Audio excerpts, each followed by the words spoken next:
അസ്സലാമു അലൈക്കും വറഹ്മത്തുള്ളാഹി തആല വബറകാതുഹു. പരിശുദ്ധമായ റമളാൻ ഷരീഫിലെ 4 നോമ്പുകൾ കഴിഞ്ഞ് 5ാമത്തെ നോമ്പിലേക്ക് നാം പ്രവേശിച്ചിരിക്കുകയാണ്.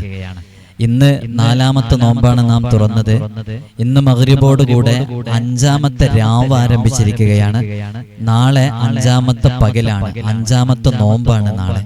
ഇന്നത്തെ വീഡിയോയിൽ പറയുന്നത് ഈ 5ാമത്തെ രാവ് മുതൽ നാളത്തെ മഗ്രിബ് വരെ ചൊല്ലൽ പുണ്യമായ ദുആ ചെയ്യേണ്ട ഒരു ദുആ, 5ാമത്തെ ദിനത്തിൽ നാം ദുആ ചെയ്യേണ്ടത് ഡിസ്പ്ലേയിൽ മുഴുവനായി കാണിച്ച് 3 തവണ നമുക്കെല്ലാവർക്കും ഒരുമിച്ച് 5ാം ദിനം ദുആ ചെയ്യേണ്ട റമളാനിലെ 5ാമത്തെ ദിനത്തിലെ ദുആ ഉണ്ടാകും. അതുപോലെ തന്നെ ഇന്നത്തെ ദിവസം തറാവിയഹ് നിസ്കരിക്കുന്നവർക്ക് ലഭിക്കുന്ന ആ വലിയ മഹത്വത്തിനെ കുറിച്ച് പറയും. അതേപോലെ അസ്മാഉൽ ഹുസ്നയിലെ ഓരോ ഇസ്മുകളും നാം പരിചയപ്പെടുത്തി വരുന്നുണ്ട്. ചെറിയ രൂപത്തിൽ, ഹ്രസ്വമായ രൂപത്തിൽ. വിശദമായിട്ടുള്ള പരിചയപ്പെടുത്തൽ റമളാനിന് ശേഷമായിരിക്കും എന്നറിയിച്ചിരുന്നു. അതിലെ ഒരു ഇസ്മിനെ കുറിച്ച് പരിചയപ്പെടുത്തുകയും അതിന്റെ ചെറിയ രൂപത്തിലുള്ള പ്രയോഗങ്ങൾ പറയുകയും ചെയ്യും. പൂർണ്ണമായും അള്ളാഹു നമുക്ക് മനസ്സിലാക്കാനുള്ള തൗഫീഖ് നൽകി അനുഗ്രഹിക്കുമാറാകട്ടെ. ഈ റമളാനിലെ തറാവീഹ്, നോമ്പ്, സ്വദഖ തുടങ്ങിയ വിശുദ്ധ ഖുർആൻ പാരായണം ഉൾപ്പെടെയുള്ള എല്ലാ സുഹൃതങ്ങളും റബ്ബ് സുബ്ഹാനഹു വ തആല നമ്മിൽ നിന്ന് സ്വീകരിച്ച് നമ്മയൊക്കെ വിജയികളുടെ കൂട്ടത്തിൽ ഉൾപ്പെടുത്തി അനുഗ്രഹിക്കുമാറാകട്ടെ. വിഷയത്തിലേക്ക് പ്രവേശിക്കുന്നതിന് മുമ്പ് നേരിട്ട് കാണാൻ ചോദിക്കുന്നവരോട് ഇൻഷാ അല്ലാഹ് റമളാൻ കഴിഞ്ഞ് അതിന്റെ നോമ്പ് 6 നോമ്പൊക്കെ കഴിഞ്ഞിട്ടുള്ള ദിവസമായിരിക്കും ഇന്ന് നേരിട്ട് കാണാനുള്ള അവസരം ഉണ്ടായിരിക്കുക എന്ന് ഓർമ്മപ്പെടുത്തുകയാണ്. അതുപോലെ തന്നെ നമ്മുടെ ദർസിലേക്കുള്ള അഡ്മിഷനുമായി ബന്ധപ്പെട്ട് ഒരുപാട് ആളുകൾ കേരളത്തിന്റെ വിവിധങ്ങളായ ജില്ലകളിൽ നിന്ന് വിളിക്കുന്നുണ്ട്. അത് വളരെ അർജന്റ് ഒരു കേസായതുകൊണ്ട് തന്നെ ആ വിഷയം മാത്രം അറിയിക്കാൻ വേണ്ടിയിട്ട്, ആ വിഷയം മാത്രം സംസാരിക്കാൻ വേണ്ടിയിട്ട് ഒരു നമ്പർ നമ്മുടെ ഡിസ്പ്ലേയിൽ കാണിച്ചിരുന്നു. പക്ഷെ അതിലേക്ക് വിളിച്ചിട്ട് മറ്റുള്ള വിവരങ്ങൾ ചോദിച്ചാലൊന്നും അതിന് റിപ്ലൈ ഉണ്ടാകൂല. കാരണം ഇത് ദർസിന്റെ വിവരങ്ങള് അഡ്മിഷന് വേണ്ടി വരുന്ന വിദ്യാർത്ഥികൾക്ക്, അവരുടെ രക്ഷിതാക്കൾക്ക് ദർസുമായി ബന്ധപ്പെട്ട വിവരങ്ങൾ കൈമാറാൻ വേണ്ടി മാത്രമുള്ളതാണ്. അതുകൊണ്ട് ഇതിനു വേണ്ടി മാത്രമാണ് അതിലേക്ക് വിളിക്കേണ്ടത്. മറ്റുള്ളതിനൊന്നും വിളിച്ചാൽ അതിന് റിപ്ലൈ ഉണ്ടാവില്ല. പലരും എന്നെ നേരിട്ട് വിളിക്കുമ്പോൾ കിട്ടാത്തതിന്റെ പേരിൽ ആ നമ്പറിൽ വിളിച്ച് വിവരങ്ങൾ ചോദിക്കുമ്പോൾ അവർക്കത് പറഞ്ഞു കൊടുക്കാൻ പറ്റില്ല. അത് അവർക്കൊരു പ്രയാസമായി തീരും. അതുകൊണ്ട് ഈ ഡിസ്പ്ലേയിൽ കാണിക്കുന്ന ഈ നമ്പറിൽ ദർസുമായി ബന്ധപ്പെട്ട അഡ്മിഷന് വേണ്ടി മാത്രം, ദർസിലേക്ക് മുതഅല്ലിമീങ്ങളെ ചേർക്കുന്നതിന് വേണ്ടി മാത്രമാണ് വിളിക്കേണ്ടത് എന്ന് ഓർമ്മപ്പെടുത്തണം. മറ്റൊരു വിഷയവും ഇതിൽ സംസാരിക്കരുത് ഇൻഷാ അല്ലാഹ്. അല്ലാഹു സുബ്ഹാനഹു വ തആല പരിശുദ്ധമായ റമളാൻ ഷരീഫിലെ 4 നോമ്പുകൾ ആഫിയത്തോടുകൂടി നമുക്ക് എടുക്കാനുള്ള തൗഫീഖ് അവൻ നൽകിയിരിക്കുകയാണ്. അങ്ങനെ 5ാമത്തെ രാവിലേക്ക് നാം പ്രവേശിച്ചിരിക്കുകയാണ്. 5ാമത്തെ ദിനം നാം ചെയ്യേണ്ട വളരെ പ്രധാനപ്പെട്ട ഒരു ദുആ ഒരു 3 തവണ ഇൻഷാ അല്ലാഹ് നമുക്ക് ചൊല്ലാം. എല്ലാവരും വളരെ ആത്മാർത്ഥമായി ചൊല്ലി. അല്ലാഹുമ്മ ജഅൽനി മിനൽ മുസ്തഗ്ഫിരീൻ واجعلني من عبادك الصالحين القانتين واجعلني من أوليائك المتقين برحمتك يا أرحم الراحمين اللهم اجعلني من المستغفرين واجعلني من عبادك الصالحين القانتين واجعلني من أوليائك المتقين برحمتك يا أرحم الراحمين اللهم اجعلني من المستغفرين واجعلني من عبادك الصالحين القانتين واجعلني من أوليائك المتقين برحمتك يا أرحم الراحمين. ഇതാണ് 5ാമത്തെ ദിവസം ദുആ ചെയ്യേണ്ടത്. നിങ്ങളിത് സ്ക്രീൻഷോട്ട് എടുത്ത് വെക്കുകയോ മറ്റൊക്കെ ചെയ്തിട്ട് ഇത് 5ാമത്തെ ദിവസമായി നാളത്തെ പകലിലും ഇന്നത്തെ രാവിലെയൊക്കെ ധാരാളമായിട്ട് വർദ്ധിപ്പിക്കുക. ഇതിന്റെ അർത്ഥം, അല്ലാഹുവേ, ഞങ്ങളെ നീ ഇസ്തിഗ്ഫാർ ചെയ്യുന്നവരുടെ കൂട്ടത്തിൽ ഉൾപ്പെടുത്തണേ, ഞങ്ങളെ നീ സ്വാലിഹീങ്ങളുടെ കൂട്ടത്തിൽ ഉൾപ്പെടുത്തണേ, ഞങ്ങളെ നീ നിന്നിലേക്ക് അടുത്ത് ജീവിച്ച നിന്റെ ഔലിയാഇന്റെ മുത്തഖീങ്ങളായ സൂക്ഷ്മാലുക്കളായ ഔലിയാക്കളുടെ കൂട്ടത്തിൽ ഉൾപ്പെടുത്തണേ എന്ന് പറഞ്ഞിട്ടുള്ള മഹത്തായ ദുആ ആണ്. അല്ലാഹു നമ്മെ ആ കൂട്ടത്തിലേക്ക് ഉൾപ്പെടുത്തി അനുഗ്രഹിക്കുമാറാകട്ടെ. ഇന്നത്തെ ദിവസം തറാവീഹ് നിസ്കരിക്കുന്നവർക്ക് ലഭിക്കുന്ന, നിസ്കരിച്ചവർക്ക് ലഭിക്കുന്ന മഹത്തായ പ്രതിഫലം എന്ന് പറയുന്നത് മസ്ജിദുൽ ഹറാം, മസ്ജിദുൽ നബവി, മസ്ജിദുൽ അഖ്സ ഇവയിലൊക്കെ നിസ്കരിച്ച പ്രതിഫലമാണ് ഇന്നത്തെ ദിവസം തറാവീഹ് നിസ്കരിച്ചവർക്കുള്ള പ്രതിഫലം. നമ്മൾ ഇന്നലെ പറഞ്ഞത് തൗറാത്ത്, ഇഞ്ചീല്, സബൂർ, വിശുദ്ധ ഖുർആൻ ഇവയിലൊക്കെ ഇതൊക്കെ പാരായണം ചെയ്തതിന്റെ തത്തുല്യമായ പ്രതിഫലം നമുക്ക് ലഭിക്കുമെന്നുള്ളതാണ്. അതിന്റെ മുമ്പത്തെ ദിവസം തറാവീഹ് നിസ്കരിച്ചവർക്ക് തന്റെ മുൻകഴിഞ്ഞ പാപങ്ങളെല്ലാം പുറത്തു തന്നിരിക്കുന്നു എന്ന് അർശിന്റെ താഴ്ഭാഗത്ത് നിന്ന് വിളിച്ചു പറയുമെന്നുള്ളതായിരുന്നു. അൽഹംദുലില്ലാ, ആ പ്രതിഫലമൊക്കെ നേടിയെടുത്തവരുടെ കൂട്ടത്തിൽ അല്ലാഹു നമ്മെ ഉൾപ്പെടുത്തട്ടെ. ഇന്നത്തെ രാത്രിയിലെ തറാവീഹ് ഒരു കാരണവശാലും ഒഴിവാക്കരുത്. മസ്ജിദുൽ നബവി, മസ്ജിദുൽ ഹറാം, മസ്ജിദുൽ അഖ്സ ഇവയിൽ നിസ്കരിച്ചതിന്റെ പ്രതിഫലം നമുക്ക് ലഭിക്കും. അല്ലാഹു നമുക്ക് ആ പ്രതിഫലം നൽകട്ടെ. ഇൻഷാ അല്ലാഹ് എല്ലാവരും തറാവീഹ് നിസ്കരിക്കുക.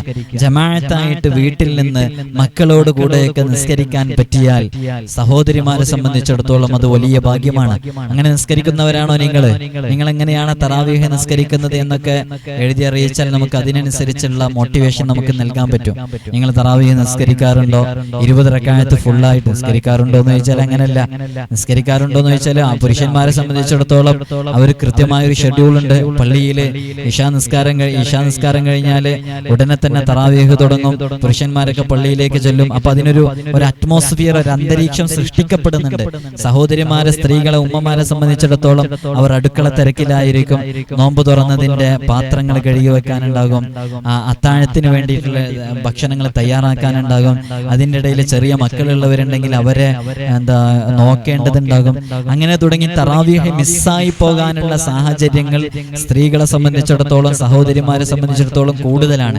പുരുഷന്മാരെ സംബന്ധിച്ചിടത്തോളം ഈ തിരക്കുകളൊന്നും അവർക്കില്ല. അവരവരുടെ ജോലി കഴിഞ്ഞ് നോമ്പ് തുറയാകുമ്പോഴേക്ക് വീട്ടിലെത്തിക്കഴിഞ്ഞാൽ പിന്നെ റെസ്റ്റാണ്. പിന്നെ അവർക്ക് പള്ളിയിലേക്ക് പോയാൽ ആ തറാവീഹ് കിട്ടി എന്നുള്ളത് ഉറപ്പാണ്. സഹോദരിമാരെയും ഉമ്മമാരെയും സംബന്ധിച്ചിടത്തോളം അങ്ങനെ ഒരു സാഹചര്യം ഇല്ലാത്തത് കൊണ്ടാണ് അങ്ങനെ ചോദിച്ചത്. അപ്പൊ തറാവീഹ് എങ്ങനെയാണ് നിങ്ങൾ നിസ്കരിക്കാറുള്ളത്? 20 റക്അത്ത് പൂർണ്ണമായിട്ട് നിസ്കരിക്കാനുള്ള അവസരം കിട്ടാറുണ്ടോ? ജമാഅത്തായിട്ടാണോ നിസ്കരിക്കുന്നത്? സ്ത്രീകൾക്ക് മാത്രം ജമാഅത്തായിട്ട് നിർവഹിക്കപ്പെടുന്ന വീടുകളും പരിസരങ്ങളൊക്കെ ഉണ്ടാവുമല്ലോ, അത്തരം സംവിധാനങ്ങൾ ഉപയോഗപ്പെടുത്താറുണ്ടോ? തറാവീഹ് നിങ്ങൾക്ക് നഷ്ടമാകുന്നുണ്ടോ? അത് നിലനിർത്താനുള്ള ആഗ്രഹമുണ്ടോ എന്നുള്ളതൊക്കെ നിങ്ങൾ എഴുതി അറിയിച്ചാൽ ഇൻഷാ അല്ലാഹ് അതിനനുസരിച്ചുള്ള വിവരണങ്ങൾ നമുക്ക് നൽകാൻ പറ്റും. അല്ലാഹു തൗഫീഖ് നൽകി അനുഗ്രഹിക്കുമാറാകട്ടെ. ചുരുക്കി പറഞ്ഞാൽ തറാവീഹ് ഇന്ന് നിസ്കരിച്ചവർക്കുള്ള പ്രതിഫലമാണ് പറഞ്ഞത്. അതുപോലെ തന്നെ ഈ ദിവസങ്ങളിൽ റമളാനിന്റെ ദിനരാത്രങ്ങളിലൂടെ കടന്നു പോകുമ്പോൾ ഒരുപാട് നന്മകൾ നമ്മുടെ ജീവിതത്തിൽ ചെയ്യണം. അതിൽ വളരെ പ്രധാനപ്പെട്ടതാണ് സ്വതക്ക നൽകുക എന്നുള്ളത്. 1 രൂപയെങ്കിലും, ഒരു 10 രൂപയെങ്കിലും ഓരോ ദിവസവും നമ്മുടെ വീടിന്റെ മുമ്പിലേക്ക് കൈനീട്ടി വരുന്ന അശരണരായ, നിരാലംബരായ ആളുകൾക്ക് നൽകാൻ വേണ്ടി സാധിച്ചാൽ വിശുദ്ധ റമളാനിൽ നൽകുന്ന ഏറ്റവും വലിയ പ്രതിഫലമാർഹമായ ഒരു കാര്യം അതായിരിക്കും സ്വതക്ക നൽകുക എന്നുള്ളത്. സ്വതക്കക്ക് വലിയ പുണ്യമുണ്ട്. അത് റമളാനിലാകുമ്പോൾ നല്ല ശ്രേഷ്ഠതയുണ്ട്. പ്രത്യേകിച്ച് ഇൽമിന്റെ അഹ്ലുകാര്, സുന്നത്ത് ജമാഅത്തിന്റെ പ്രവർത്തകര്, ഇൽമ പഠിക്കുന്ന മുതഅല്ലിമീങ്ങള്, അവരൊക്കെ അവരുടെ വെക്കേഷൻ ടൈമാണിത്. അപ്പൊ അവര് കലണ്ടറുമായിട്ടോ അല്ലെങ്കിൽ അവര് എന്തെങ്കിലും സ്ഥാപനങ്ങളുമായി ബന്ധപ്പെട്ട വിഷയങ്ങൾക്കോ അല്ലെങ്കിൽ അവര് വല്ല അവരുടെ പഠനവുമായി ബന്ധപ്പെട്ട വിഷയങ്ങൾക്കോ പല വിഷയങ്ങൾക്കോ അവരുടെ സ്ഥാപനത്തിന്റെ വളർച്ചയുമായി ബന്ധപ്പെട്ട വിഷയങ്ങൾക്കൊക്കെ അവർ വരുമ്പോൾ നമ്മുടെ കയ്യിൽ റബ്ബ് സുബ്ഹാനഹു വ തആല നമുക്ക് നൽകിയ സമ്പത്തിൽ നിന്ന് എന്താണോ നമ്മുടെ കയ്യിലുള്ള അതിൽ നിന്നൊരു ചെറിയത് നമുക്ക് അല്ലാഹു നൽകിയാൽ അത് ഇരട്ടി പ്രതിഫലമായിട്ട് പരലോകത്ത് നമുക്ക് എഴുതപ്പെടും. റബ്ബ് അതിന് ഇരട്ടി നമുക്ക് നൽകുകയും ചെയ്യും. അല്ലാഹു നമ്മയൊക്കെ നന്മകൾ ചെയ്യാനുള്ള തൗഫീഖ് നൽകട്ടെ. തഹജ്ജുദ് നിസ്കാരം ഒരു കാരണവശാലും ഒഴിവാക്കരുത്. റമളാൻ മാസത്തിൽ തഹജ്ജുദ് എന്തായാലും നിസ്കരിക്കണം. ഒരു കാരണവശാലും അത് ഒഴിവാക്കരുത്. പ്രത്യേകിച്ച് ഇപ്പോൾ നമുക്ക് നിസ്കരിക്കാനുള്ള ഒരു സാഹചര്യം ഉണ്ട്. കാരണം അത്താഴം കഴിഞ്ഞ് ഒരു ചെറിയ ഗ്യാപ്പ് കിട്ടുമ്പോൾ വേഗം പോയിട്ട് നിസ്കരിച്ചാൽ മതി. അതുപോലെ തന്നെ രാവിലെ ദുഹ നിസ്കരിക്കാനും മറക്കരുത്. ഇതൊക്കെ റമളാനിൽ പതിവാക്കേണ്ട വളരെ പ്രധാനപ്പെട്ട സുന്നത്ത് നിസ്കാരങ്ങളാണ്. അതേപോലെ തന്നെ വിത്ർ നിസ്കാരം അതും പതിവാക്കാനേ മറക്കരുത്. പുരുഷന്മാരെ സംബന്ധിച്ചിടത്തോളം പള്ളിയിൽ വെച്ച് വിത്ർ അവർ നിസ്കരിക്കും. സഹോദരിമാർ ആ വിഷയങ്ങളൊക്കെ ശ്രദ്ധിക്കണം. ഇന്ന് നമ്മൾ അസ്മാഉൽ ഹുസ്നയിലെ അസീസ് എന്ന് പറയുന്ന ഇസ്മിനെയാണ് പരിചയപ്പെടുത്തുന്നത്. അസ്മാഉൽ ഹുസ്നയുമായി ബന്ധപ്പെട്ട് ഞാൻ സൂചിപ്പിച്ചിട്ടുണ്ടായിരുന്നു. അസ്മാഉൽ ഹുസ്ന അത് അതിന്റെ റിയാള പൂർത്തിയാക്കി വീട്ടണം. അത് റമദാനിൽ പൂർത്തിയാക്കി വീട്ടുമ്പോൾ നമുക്ക് ലഭിക്കുന്നത് നോമ്പുകാരനായിട്ട് അസ്മാഉൽ ഹുസ്നയുടെ റിയാള പൂർത്തിയാക്കി വീട്ടാൻ സാധിക്കും എന്നുള്ളതാണ്. നോമ്പുകാരനായിട്ട് റിയാള പൂർത്തിയാക്കി വീട്ടാനാണ് മുൻകഴിഞ്ഞ ചില ആലിമീങ്ങളൊക്കെ അവരുടെ ശിഷ്യന്മാർക്ക് പറഞ്ഞു കൊടുത്തിട്ടുണ്ടായിരുന്നത്. അപ്പോൾ ഇപ്പോൾ നമുക്കതിന് പറ്റിയൊരു സാഹചര്യമാണ്. അതുകൊണ്ട് അസ്മാഉൽ ഹുസ്നയുടെ റിയാള എങ്ങനെയാണ് വീട്ടേണ്ടത് എന്നതിനെ കുറിച്ചൊരു വീഡിയോ ചെയ്തിട്ടുണ്ട്. അത് കണ്ടിട്ട് അതിൽ ഓരോന്നിന്റെ അതതും നിങ്ങൾ കണ്ടെത്തിയിട്ട് ആരോട് ചോദിച്ചാലും പറഞ്ഞുതരും. അത് കണ്ടെത്തിയിട്ട് അള്ളാഹ് എന്നുള്ളതിന്റെ അതത്, അങ്ങനെ ഓരോന്നിന്റെ അതതും കണ്ടെത്തിയിട്ട് റിയാള പൂർത്തിയാക്കി വീട്ടിയാൽ ഇവിടെ നിന്ന് നമ്മൾ പറയുന്ന അമലുകളൊക്കെ ചെയ്യുമ്പോൾ നല്ല ഫലം അതുണ്ടാകും. അസ്മാഉൽ ഹുസ്ന മുറുകെ പിടിക്കുക. കഴിഞ്ഞ ദിവസം ഞാനിത് പറഞ്ഞപ്പോൾ ഒരുപാട് ഉമ്മമാര് ഉപ്പമാര് ഉസ്താദ് എത്ര ആളുകളെന്നറിയോ ഈ അസ്മാഉൽ ഹുസ്നയുമായി ബന്ധപ്പെട്ട് വീഡിയോ കണ്ടിട്ട് എനിക്ക് മെസ്സേജ് അയച്ചിട്ട് ഉസ്താദെ എനിക്ക് അസ്മാഉൽ ഹുസ്നയുടെ അതതുകൾ കിട്ടി, ഞാനിത് അസ്മാഉൽ ഹുസ്നയുടെ റിയാള വീട്ടാൻ പോവാണ്, ഉസ്താദിന്റെ ഇജാസത്ത് തരണം എന്നൊക്കെ പറഞ്ഞ് എത്ര ആളുകൾ സമ്മതം ചോദിച്ച് തുടങ്ങിയവരുണ്ടെന്നറിയോ. പ്രവാസികൾ ഒരുപാട് ആളുകൾ അവരവർക്ക് വീണ് കിട്ടുന്ന സമയം ഉപയോഗപ്പെടുത്തി റിയാള പൂർത്തീകരിച്ച് വീട്ടാണ്. അള്ളാഹു അവർക്കൊക്കെ നല്ല ഫലം നൽകട്ടെ. അപ്പൊ അസ്മാഉൽ ഹുസ്നയുടെ റിയാള പൂർത്തിയാക്കി വീട്ടാൻ കഴിയുന്നവർ റിയാള പൂർത്തിയാക്കുക. റിയാളയുമായി ബന്ധപ്പെട്ട് എങ്ങനെയാണ് ചെയ്യേണ്ടത്, എന്താണ് റിയാള, അതെങ്ങനെ ചെയ്ത് തീർക്കണം എന്നുള്ളതിനെ കുറിച്ചൊരു വീഡിയോ ചെയ്തിട്ടുണ്ട്. അപ്പൊ അത് ചോദിക്കാൻ വേണ്ടി നിങ്ങൾ ആരും ഇനി ഫോൺ വിളിക്കരുത്, കാരണം സമയം നഷ്ടപ്പെടുന്നത്. കാരണം അതിനെക്കുറിച്ച് പൂർണ്ണമായൊരു വീഡിയോ ചെയ്തിട്ടുണ്ട്. ആ വീഡിയോ നിങ്ങൾ പോയി കണ്ടാൽ മതി. ഇതിന്റെ താഴേക്ക് നോക്കിയാൽ നിങ്ങൾക്ക് കാണാൻ സാധിക്കും. അപ്പൊ ഇന്ന് നമ്മൾ പരിചയപ്പെടുത്തുന്നത് റിയാള വീട്ടിയർക്കും വീട്ടാത്തവർക്കൊക്കെ ഈ അസീസ് എന്നുള്ള ഇസ്മിനെ കുറിച്ചാണ് പരിചയപ്പെടുത്തുന്നത്. അസീസ് എന്ന് പറഞ്ഞാൽ അത് മഹാപ്രതാപി, അജയ്യൻ എന്നൊക്കെയാണ് അസീസ് എന്ന പദത്തിന്റെ അർത്ഥം. വളരെ ഗൗരവമേറിയത്, പ്രാപിക്കാൻ സാധിക്കാത്തത്, ഏവർക്കും അത്യാവശ്യമായത് എന്നീ 3 വിശേഷണ ഗുണങ്ങളുള്ളതിന് മാത്രമേ അസീസ് എന്ന് പ്രയോഗിക്കാറുള്ളൂ. അപ്പൊ അസീസ് എന്ന് പറഞ്ഞാൽ അതിന്റെ അർത്ഥം എന്താ? മഹാപ്രതാപി, അജയ്യൻ എന്നൊക്കെയാണ് അസീസ് എന്ന പദത്തിന്റെ അർത്ഥം. ഇസ്സത്ത്, ഇസ്സത്ത്, ഇസ്സത്ത് വലില്ലാഹിൽ ഇസ്സത്ത് വലി റസൂലി. ആ ഇസ്സ എന്ന പദം ഉണ്ടല്ലോ, ഇസ്സ, ഇസ്സത്ത് എന്ന പദത്തിൽ നിന്നാണ് അസീസ് എന്ന പദം ഉണ്ടായിട്ടുള്ളത്. മഹത്വം, ശക്തി, അന്തസ്, ബഹുമതി എന്നീ ആശയങ്ങളെല്ലാം ഉൾക്കൊള്ളുന്ന ഒരു പദമാണ്, ഒരു ലഫ്ലാണ്, ഒരു ശബ്ദമാണ് ഇസ്സത്ത് എന്നുള്ളത്. അപ്പോ അസീസ് എന്ന പദം, അപ്പൊ ഈ പദം നമ്മില് ഇത് എന്തിനൊക്കെ ഉപയോഗിക്കാം എന്നുള്ളതാണ്. ഇതിനെ പതിവായി ചൊല്ലുന്നവർ വളരെ ലളിതമായിട്ടാണ് ഈ ഇസ്മുകളെ കുറിച്ചൊക്കെ പരിചയപ്പെടുത്തുന്നത്. ഈ ഇസ്മിനെ കുറിച്ച് ഇങ്ങനെയല്ല പരിചയപ്പെടുത്തേണ്ടത്, ഇതിനെക്കുറിച്ച് വിശദമായി പരിചയപ്പെടുത്തേണ്ടതുണ്ട്. അതാണ് ഞാൻ പറഞ്ഞത്. അത് നോമ്പിന് ശേഷം അസ്മാഉൽ ഹുസ്നയിലെ 99 നാമങ്ങളിലും ഓരോ നാമത്തിനെയും ഇഴകീറിയിട്ടുള്ള ചർച്ച ഇൻഷാ അല്ലാഹ് ഓരോ വീഡിയോ സെപ്പറേറ്റ് ആയിട്ട് നമ്മൾ ചെയ്യുന്നുണ്ട്. അപ്പൊ അതിന്റെ തംബ്നെയിലിൽ തന്നെ യാ അല്ലാഹ്, യാ റഹ്മാൻ, യാ റഹീം അങ്ങനെയായിരിക്കും ഓരോ വീഡിയോ.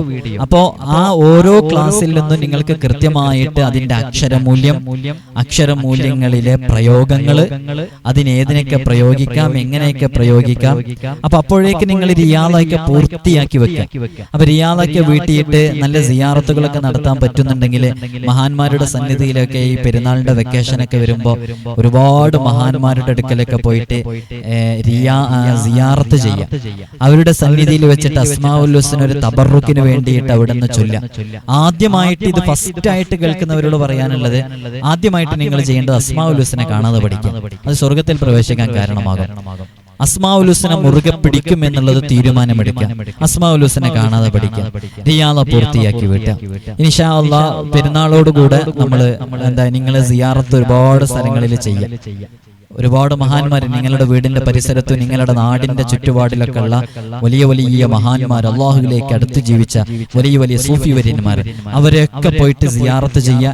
നിങ്ങൾ കാണാതെ പഠിച്ച അസ്മാഉൽ ഹുസ്ന അവരുടെ സന്നിധിയിൽ വെച്ച് നിങ്ങൾ എന്ത് ചെയ്യുക, ഒരു തവണയെങ്കിലും ചുരുങ്ങിയത് പാരായണം ചെയ്യാം.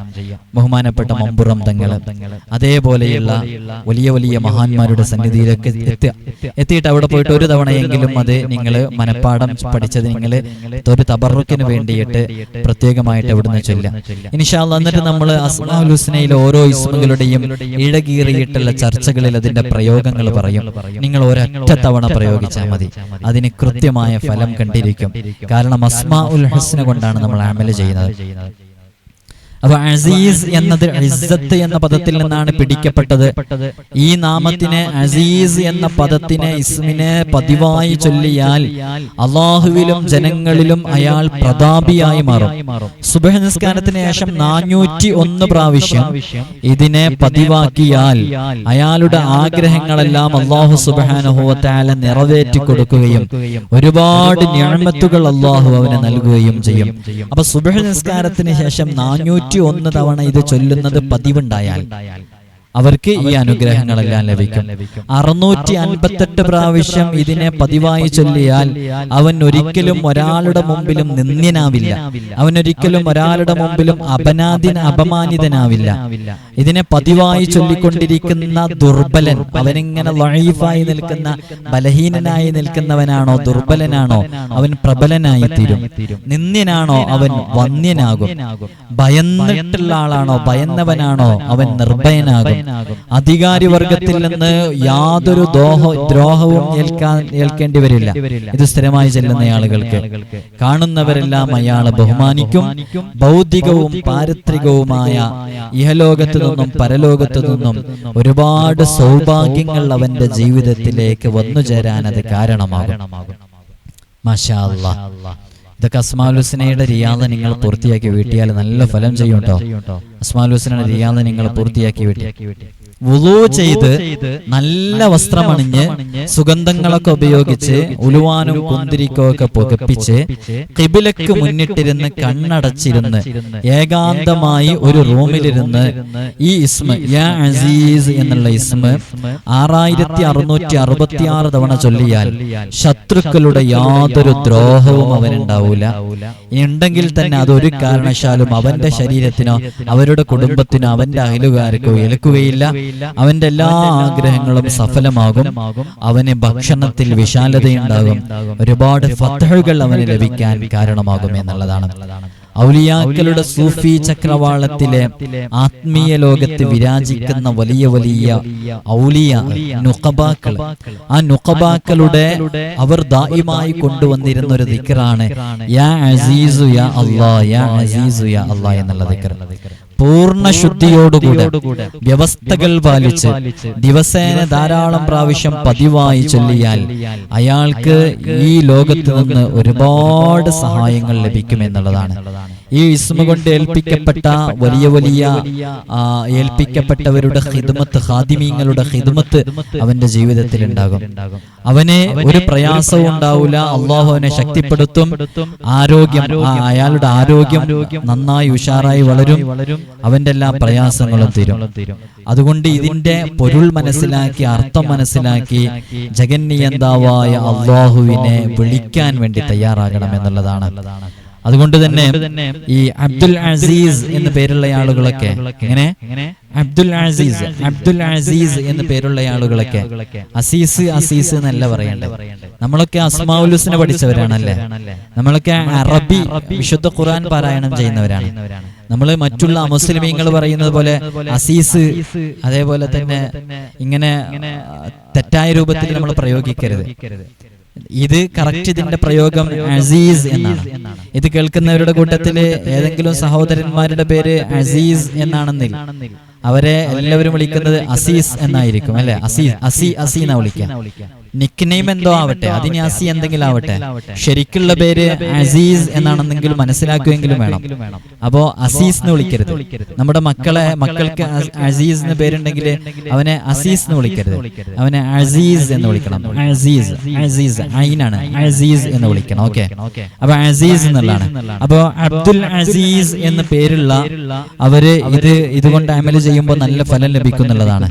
അക്രമികളോട് എതിർത്ത് ജയിക്കാൻ കഴിയാതെ വന്നാൽ, പരാജയപ്പെടുമെന്ന് തോന്നിയാൽ, ഏതെങ്കിലും ഒരു കേസ് നടന്നുകൊണ്ടിരിക്കണം, ആ കേസിൽ എന്തെങ്കിലും പ്രയാസം നേരിട്ടുകൊണ്ടിരിക്കണം, അല്ലെങ്കിൽ ഒരാളുമായിട്ടുള്ള തർക്കത്തില് അതിൽ വലിയ പരാജയം ഏൽക്കുമെന്നോ അയാളുമായി ബന്ധപ്പെട്ട ഇടപെടലുകളില് നമുക്ക് പരാജയം വന്ന് സംഭവിക്കുമോ എന്നൊക്കെ ഭയപ്പെട്ടാൽ അവർക്ക് ചൊല്ലാൻ പറ്റുന്ന ഒരു ദിക്റുണ്ട്. ആ ദിക്റാണ് പറയുന്നത്, യാ അസീസു മിൻ കുല്ലി അസീസിൻ ബിഹഖി യാ അസീസ്. എന്ത്? യാ അസീസു മിൻ കുല്ലി അസീസ് ബിഹഖി യാ അസീസ് എന്ന് ചൊല്ലിയാൽ അള്ളാഹുവിന്റെ കാരുണ്യം കൊണ്ട് അയാൾ വിജയിക്കും എന്നുള്ളതാണ്. അള്ളാഹു നമ്മെ വിജയികളുടെ കൂട്ടത്തിൽ ഉൾപ്പെടുത്തി അനുഗ്രഹിക്കുമാറാകട്ടെ. വിശുദ്ധ റമളാൻ അനുകൂലമായി സാക്ഷി പറയുന്നവരിൽ നമ്മയ്ക്ക് ഉൾപ്പെടുത്തട്ടെ. നൂറെ മദീനയുടെ ആത്മീയ മജ്‌ലിസിൽ എല്ലാ ദിവസവും രാവിലെയും വൈകുന്നേരവും പ്രഭാതത്തിലും പ്രദോഷത്തിലും അസ്മാഉൽ ഹുസ്ന ചൊല്ലുന്നുണ്ട്. രാവിലെ ഒരു അസ്മാഉൽ ഹുസ്ന, രാത്രി ഒരു അസ്മാഉൽ ഹുസ്ന. അപ്പോ വളരെ ചുരുങ്ങിയ ദിവസം കൊണ്ട് 99 അസ്മാഉൽ ഹുസ്ന നമുക്ക് ചൊല്ലാൻ പറ്റും. പലരും നമ്മുടെ മജ്‌ലിസിലിരുന്ന് അസ്മാഉൽ ഹുസ്ന നേർച്ചയാക്കി ചൊല്ലുന്നവരുണ്ട്. ഞാൻ എൻ്റെ ആ വിഷയം നേടിയെടുക്കാൻ 99 തവണ അസ്മാഉൽ ഹുസ്ന ചൊല്ലാൻ നേർച്ചയാക്കുന്നു എന്ന് കരുതിയിട്ട് നേർച്ചയാക്കി ചൊല്ലുന്നവരുണ്ട്. അപ്പോ എന്റെ ശബ്ദം ശ്രവിക്കുന്ന പ്രിയപ്പെട്ടവരോട് അള്ളാഹുവിനെ നേരിട്ട് വിളിക്കുന്നതാണ് അസ്മാഉൽ ഹുസ്ന. അതുകൊണ്ട് തന്നെ അസ്മാഉൽ ഹുസ്ന മുറുകെ പിടിക്കാൻ തയ്യാറായവർ അറിയിക്കുക. ഇൻഷാ അല്ലാഹ് റിയാദകൾ പൂർത്തീകരിച്ച് വിട്ട് അള്ളാഹു തൗഫീഖ് നൽകട്ടെ. അള്ളാഹു തൗഫീഖ് നൽകട്ടെ. അപ്പോൾ നേരത്തെ പറഞ്ഞ പോലെ അഡ്മിഷന് വേണ്ടി മാത്രം കോൺടാക്ട് ചെയ്യാനുള്ള നമ്പർ, അതിനുവേണ്ടി മാത്രം ഉപയോഗിക്കുക, വേറെ ഒന്നിനും ഉപയോഗിക്കരുത്. ഇൻഷാ അല്ലാഹ് അഡ്മിഷന്റെ വിവരങ്ങൾ, മക്കളെ ചേർത്താൻ ആഗ്രഹമുള്ളവര്, ചേർത്താൻ വേണ്ടി മുതിർന്നവര്, അവരൊക്കെ അതിന്റെ ബാക്കി വിവരങ്ങളൊക്കെ ചോദിക്കാനും മറ്റൊക്കെ വേണ്ടിയിട്ട് വിളിക്കാനുള്ള നമ്പറാണ് ഇപ്പൊ ഡിസ്പ്ലേയിൽ കാണിച്ച 9747382458 എന്ന് പറയുന്ന നമ്പർ. ആ നമ്പറിൽ ആ ആവശ്യത്തിന് വേണ്ടി മാത്രമാണ് കോൺടാക്ട് ചെയ്യേണ്ടതെന്ന് അറിയിക്കാണ്. അല്ലാഹു സുബ്ഹാനഹു വ തആല വിശുദ്ധ റമളാൻ അനുകൂലമായി സാക്ഷി പറയുന്നവരുടെ കൂട്ടത്തിൽ സാധുക്കളായ നമ്മളെ നാമേവരെയും ഉൾപ്പെടുത്തി അനുഗ്രഹിക്കുമാറാകട്ടെ. ആമീന ബിറഹ്മതിക യാ അർഹമർ റഹീമീൻ. അസ്സലാമു അലൈക്കും വറഹ്മത്തുള്ളാഹി.